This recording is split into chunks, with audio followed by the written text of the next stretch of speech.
Welcome back to the Maurice and David show. I'm Maurice. And I'm David. All right, today we're reading a full Wikipedia page. Today's full Wikipedia reading is the page for Synchronicity. We're reading the whole thing, front to back. So sit back, relax, and let's see where this one takes us. Synchronicity, a Jungian concept of the meaningfulness of acausal coincidences. Synchronicity is a concept introduced by Carl Jung, founder of analytical psychology, to describe events that coincide in time and appear meaningfully related, yet lack a discoverable causal connection. Jung held that this was a healthy function of the mind, although it can become harmful within psychosis. Jung developed the theory as a hypothetical non-causal principle, serving as the intersubjective or philosophically objective connection between these seemingly meaningful coincidences. After coining the term in the late 1920s, Jung developed the concept with physicist Wolfgang Pauli through correspondence, and in their 1952 work, The Interpretation of Nature and the Psyche, this culminated in what became known as the Pauli-Jung conjecture. Jung and Pauli's view was that, just as causal connections can provide a meaningful understanding of the psyche and the world, so too may acausal connections. A 2016 study found that 70% of therapists agreed synchronicity experiences could be useful for therapy. Analytical psychologists hold that individuals must understand the compensatory meaning of these experiences to, quote, enhance consciousness rather than merely build up superstitiousness, unquote. However, clients who disclose synchronicity experiences report not being listened to, accepted, or understood. The experience of an overabundance of meaningful coincidences can be characteristic of schizophrenic delusion. Jung used synchronicity in arguing for the existence of the paranormal. This idea was explored by Arthur Koestler in The Roots of Coincidence, and later taken up by the New Age movement.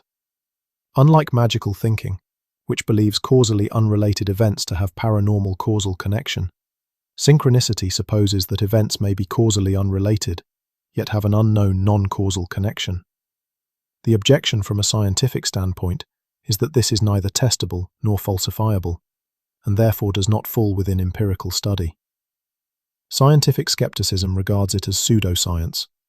Jung stated that synchronicity events are chance occurrences from a statistical point of view, but meaningful in that they may seem to validate paranormal ideas. No empirical studies of synchronicity based on observable mental states or scientific data were conducted by Jung to draw his conclusions, though studies have since been done. While someone may experience a coincidence as meaningful, this alone cannot prove objective meaning to the coincidence. Statistical laws, or probability, show how unexpected occurrences can be inevitable, or more likely encountered than people assume. These explain coincidences such as synchronicity experiences as chance events that have been misinterpreted by confirmation bias, spurious correlations, or underestimated probability. The next section is Origins. Take it away, David. Synchronicity arose with Jung's use of the ancient Chinese divination text, the I Ching. It has 64 hexagrams, each built from 2 trigrams, or bagua. A divination is made by seemingly random numerical happenings, for which the I Ching text gives detailed situational analysis. Richard Wilhelm, translator of Chinese, provided Jung with validation. Jung met Wilhelm in Darmstadt, Germany, where Hermann von Keyserling hosted the Gesellschaft für freie Philosophie. In 1923, Wilhelm was in Zurich, as was Jung, attending the Psychology Club, where Wilhelm promulgated the I Ching.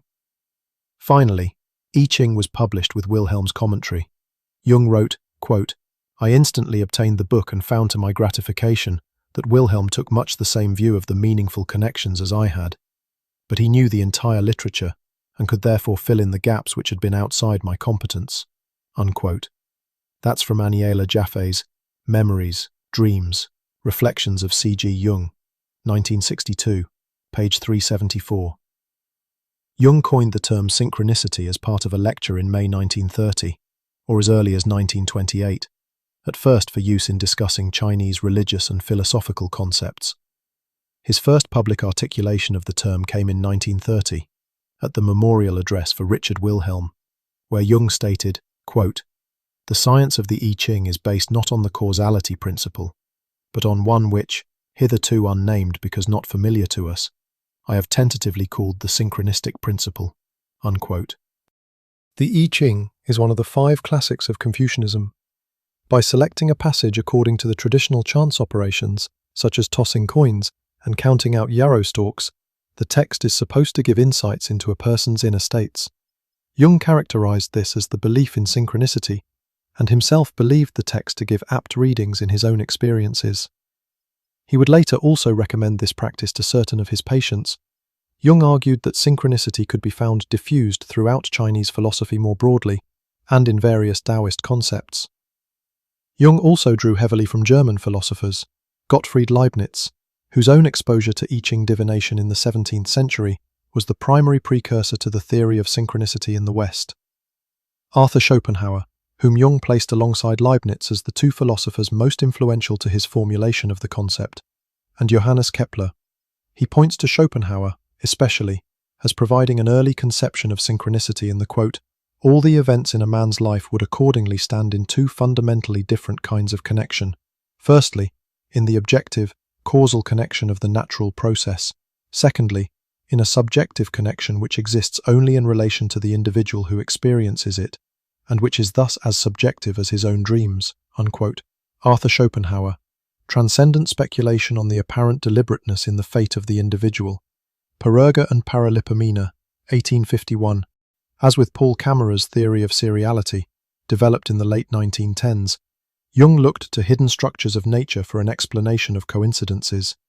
In 1932, physicist Wolfgang Pauli and Jung began what would become an extended correspondence, in which they discussed and collaborated on various topics surrounding synchronicity, contemporary science, and what is now known as the Pauli effect.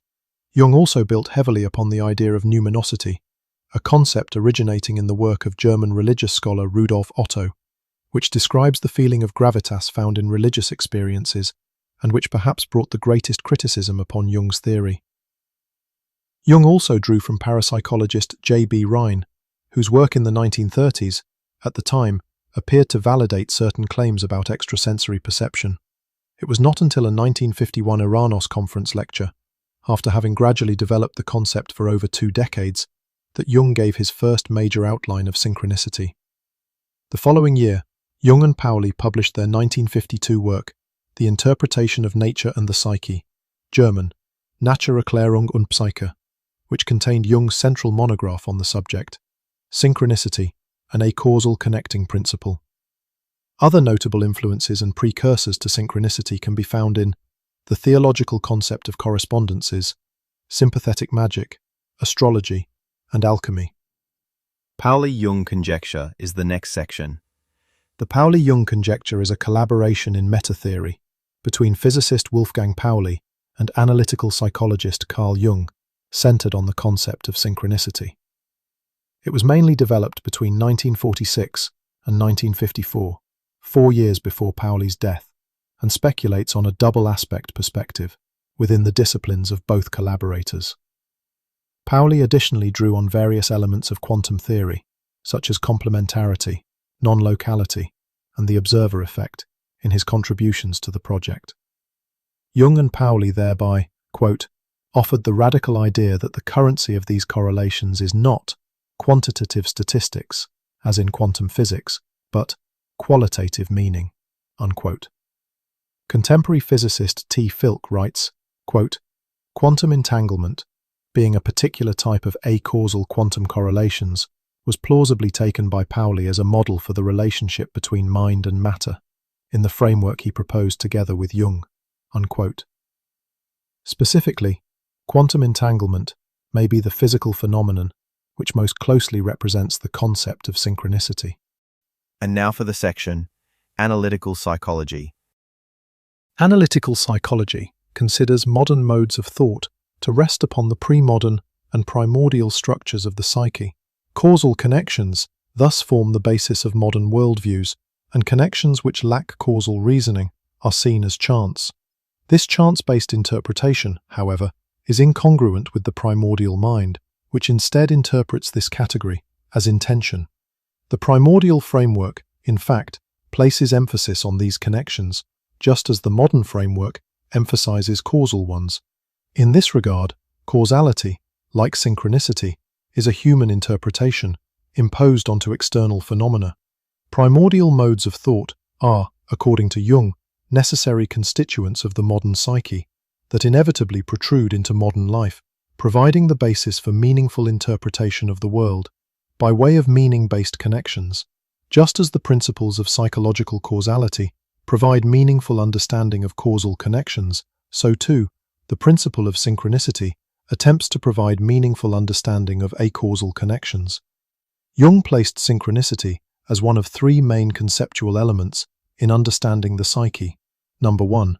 Psychological causality, as understood in Freudian theory, by which repressed libidinal energy is discharged across the psyche in response to principles of cause and effect, though Jung broadened this to a more generalized mental energy that is, quote, particular to the unfolding of the individual psyche, unquote. Number 2. Psychological teleology, by which self-actualization is an element of the psyche as potential. Number 3. Psychological synchronicity, or meaningful chance, by which the potential for self-actualization is either enhanced or negated. Jung felt synchronicity to be a principle that had explanatory power towards his concepts of archetypes and the collective unconscious. It described a governing dynamic which underlies the whole of human experience and history: social, emotional, psychological, and spiritual. The emergence of the synchronistic paradigm was a significant move away from Cartesian dualism towards an underlying philosophy of double aspect theory. Some argue this shift was essential in bringing theoretical coherence to Jung's earlier work. Philosophy of science is next. Jung held that there was both a philosophical and scientific basis for synchronicity. He identified the complementary nature of causality and acausality with Eastern sciences and proto-scientific disciplines. He stated, quote, "The East bases much of its science on this irregularity and considers coincidences as the reliable basis of the world rather than causality. Synchronism is the prejudice of the East. Causality is the modern prejudice of the West." Unquote. Contemporary scholar L.K. Kerr writes, quote, "Jung also looked to modern physics to understand the nature of synchronicity and attempted to adapt many ideas in this field to accommodate his conception of synchronicity, including the property of numinosity. He worked closely with Nobel Prize-winning physicist Wolfgang Pauli and also consulted with Albert Einstein. The notion of synchronicity shares with modern physics the idea that under certain conditions, the laws governing the interactions of space and time can no longer be understood according to the principle of causality. In this regard, Jung joined modern physicists in reducing the conditions in which the laws of classical mechanics apply." Unquote. It is also pointed out that since Jung took into consideration only the narrow definition of causality, only the efficient cause, his notion of acausality is also narrow and so is not applicable to final and formal causes as understood in Aristotelian or Thomist systems. Either the final causality is inherent in synchronicity, as it leads to individuation, or synchronicity can be a kind of replacement for final causality. However, such finalism or teleology is considered to be outside the domain of modern science. Jung's theory and philosophical worldview implicated by it includes not only mainstream science thoughts, but also esoteric ones and ones that are against mainstream. This will be fun. Paranormal is next. All right, let's read paranormal. Jung's use of the concept in arguing for the existence of paranormal phenomena has been widely considered pseudoscientific by modern scientific skepticism. Furthermore, his collaborator Wolfgang Pauli objected to his dubious experiments of the concept involving astrology, which Jung believed to be supported by the laboratory experiments behind the uncertainty principle's formulation. Jung similarly turned to the works of parapsychologist Joseph B. Rhine to support a connection between synchronicity and the paranormal. In his book, Synchronicity, an acausal connecting principle, Jung wrote, quote, "How are we to recognize acausal combinations of events, since it is obviously impossible to examine all chance happenings for their causality?" The answer to this is that acausal events may be expected most readily where, on closer reflection, a causal connection appears to be inconceivable. It is impossible, with our present resources, to explain ESP, or the fact of meaningful coincidence, as a phenomenon of energy. This makes an end of the causal explanation as well, for effect cannot be understood as anything except a phenomenon of energy. Therefore, it cannot be a question of cause and effect, but of a falling together in time, a kind of simultaneity. Because of this quality of simultaneity, I have picked on the term synchronicity to designate a hypothetical factor equal in rank to causality as a principle of explanation." Unquote. Roderick Mayne, in the introduction to his 1997 book, Jung on Synchronicity and the Paranormal, wrote, quote, "The culmination of Jung's lifelong engagement with the paranormal is his theory of synchronicity, the view that the structure of reality includes a principle of acausal connection, which manifests itself most conspicuously in the form of meaningful coincidences. Difficult, flawed, prone to misrepresentation, this theory nonetheless remains one of the most suggestive attempts yet made to bring the paranormal within the bounds of intelligibility. It has been found relevant by psychotherapists, parapsychologists, researchers of spiritual experience, and a growing number of non-specialists. Indeed, Jung's writings in this area form an excellent general introduction to the whole field of the paranormal."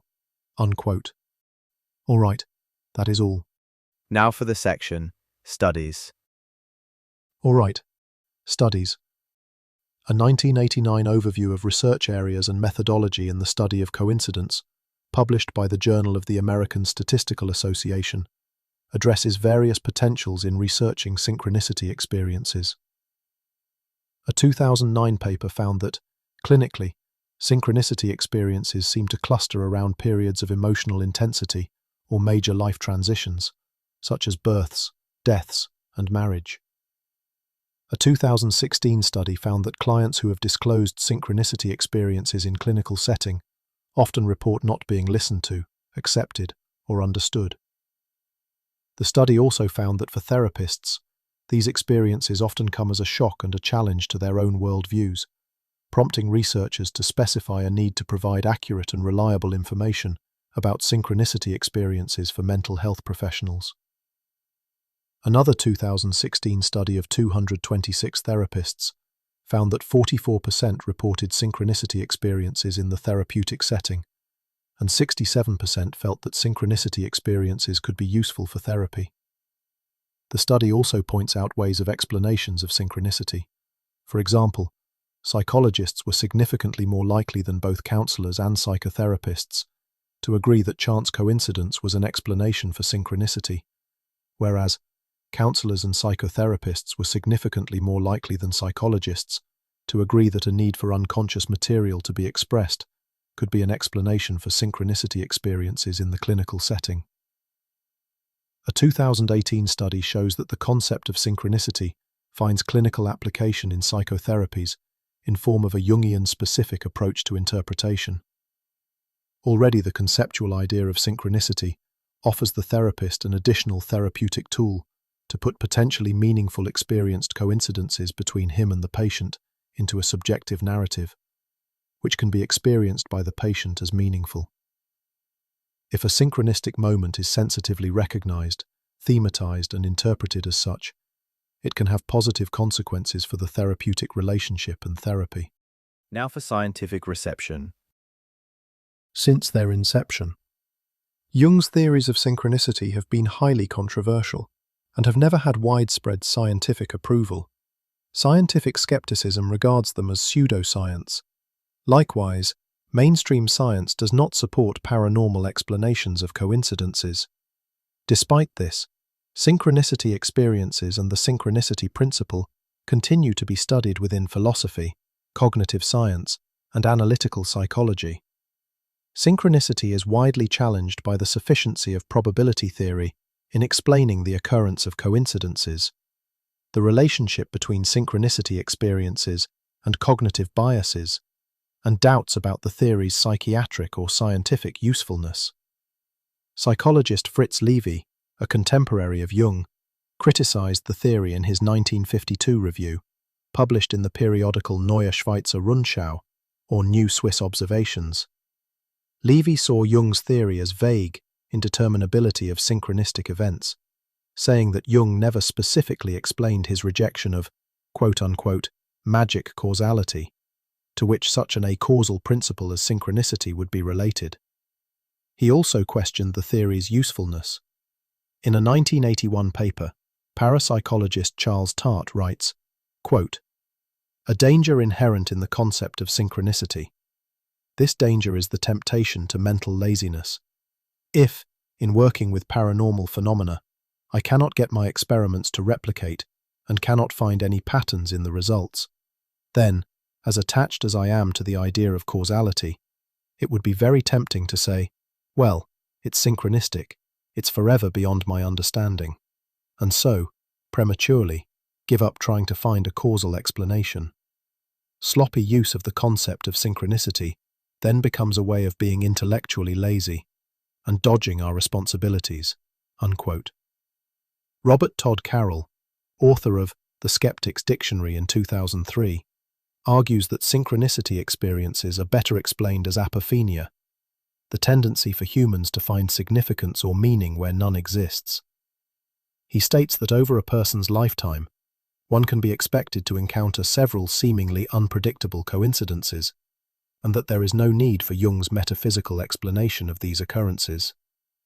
In a 2014 interview, emeritus professor and statistician David J. Hand states, quote, "Synchronicity is an attempt to come up with an explanation for the occurrence of highly improbable coincidences between events where there is no causal link.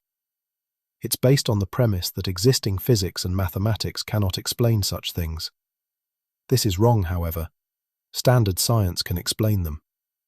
That's really the point of the improbability principle. What I have tried to do is pull out and make explicit how physics and mathematics, in the form of probability calculus, does explain why such striking and apparently highly improbable events happen. There's no need to conjure up other forces or ideas, and there's no need to attribute mystical meaning or significance to their occurrence. In fact, we should expect them to happen as they do, purely in the natural course of events." Unquote. In a 2015 paper, scholars M. K. Johansson and M. Osman state, quote, "As theories, the main problem with both synchronicity and seriality is that they ignore the possibility that coincidences are a psychological phenomenon, and focus instead on the premise that coincidences are examples of actual but hidden structures in the world." Unquote. Good job, everyone. We made it all the way to scientific explanations. Several researchers have proposed models that attempt to frame synchronicity in scientific or quasi-scientific terms. While the concept remains controversial and outside the scope of mainstream scientific consensus, these efforts reflect ongoing interdisciplinary interest in understanding perceived meaningful coincidences. Carl Jung himself speculated on the role of mathematical structures in synchronicity, referencing the Fibonacci sequence as a potential underlying principle behind synchronistic patterns. One notable proposal is physicist Gregory S. Duane's chaotic oscillator model, described in Synchronicity from Synchronized Chaos, which draws parallels between synchronized chaos in complex systems and Jung's notion of acausal order.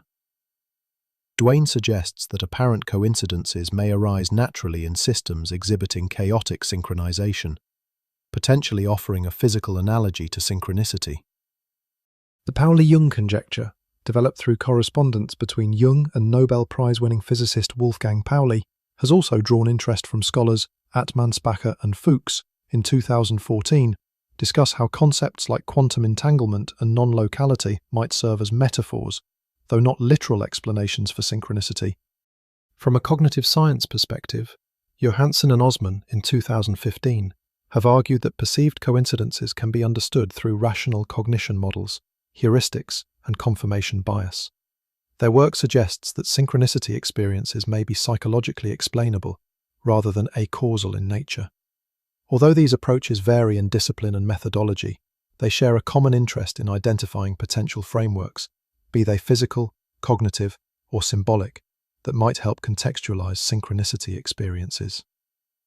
Now for examples, starting with Jung. Jung tells the following story as an example of a synchronistic event from his 1960 book Synchronicity. He writes, quote, "By way of example, I shall mention an incident from my own observation. A young woman I was treating had, at a critical moment, a dream in which she was given a golden scarab. While she was telling me this dream, I sat with my back to the closed window. Suddenly, I heard a noise behind me, like a gentle tapping. I turned round and saw a flying insect knocking against the window pane from outside. I opened the window and caught the creature in the air as it flew in. It was the nearest analogy to a golden scarab that one finds in our latitudes, a scarabaeid beetle, the common rose chafer, Setonia aurata, which, contrary to its usual habits, had evidently felt an urge to get into a dark room at this particular moment. It was an extraordinarily difficult case to treat, and up to the time of the dream little or no progress had been made. The main reason for this was my patient's animus, which was steeped in Cartesian philosophy and clung so rigidly to its own idea of reality that the efforts of 3 doctors, I was the third, had not been able to weaken it. Evidently something quite irrational was needed, beyond my powers to produce. The dream alone was enough to disturb ever so slightly the rationalistic attitude of my patient.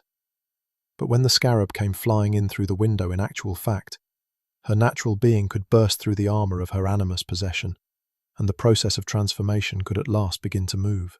Unquote. After describing several examples, Jung wrote, quote, "When coincidences pile up in this way, one cannot help being impressed by them. For the greater the number of terms in such a series, or the more unusual its character, the more improbable it becomes." Unquote. French writer Émile Deschamps claimed a curious run of coincidences involving plum pudding and a man named Monsieur de Fongibaud. In 1805, Deschamps was treated to some plum pudding by the stranger. 10 years later, he saw the same dessert on the menu of a Paris restaurant, but was told the last dish had already been served, to none other than Monsieur de Fongibaud. Many years later, in 1832, Deschamps was at a dinner party and once again ordered plum pudding. He joked to his friends that only de Fongibaud was missing to make the scene complete. And in that instant, the now elderly man entered the room, having gone to the wrong address. All right, and the last one we are going to read is about Wolfgang Pauli. In his book 30 Years That Shook Physics, The Story of Quantum Theory, 1966, George Gamow writes about Wolfgang Pauli, who was apparently considered a person particularly associated with synchronicity events. Gamow whimsically refers to the Pauli effect, a mysterious phenomenon which is not understood on a purely materialistic basis, and probably never will be. The following anecdote is told. Quote, "It is well known that theoretical physicists cannot handle experimental equipment. It breaks whenever they touch it. Pauli was such a good theoretical physicist that something usually broke in the lab whenever he merely stepped across the threshold. A mysterious event that did not seem at first to be connected with Pauli's presence once occurred in Professor J. Frank's laboratory in Göttingen. Early one afternoon, without apparent cause, a complicated apparatus for the study of atomic phenomena collapsed. Frank wrote humorously about this to Pauli at his Zurich address, and after some delay, received an answer in an envelope with a Danish stamp. Pauli wrote that he had gone to visit Bohr, and at the time of the mishap in Frank's laboratory, his train was stopped for a few minutes at the Göttingen railroad station. You may believe this anecdote or not, but there are many other observations concerning the reality of the Pauli effect. All right, that was the complete Wikipedia page for Synchronicity. If you enjoyed this deep dive, make sure to check out our next episode. We'll keep the coincidences coming. Indeed, and if you've made it this far, congratulations. You've got far more patience than most psychologists Jung ever met. Thanks for checking out our video. Like and subscribe, and leave a comment what topics you want us to check out next.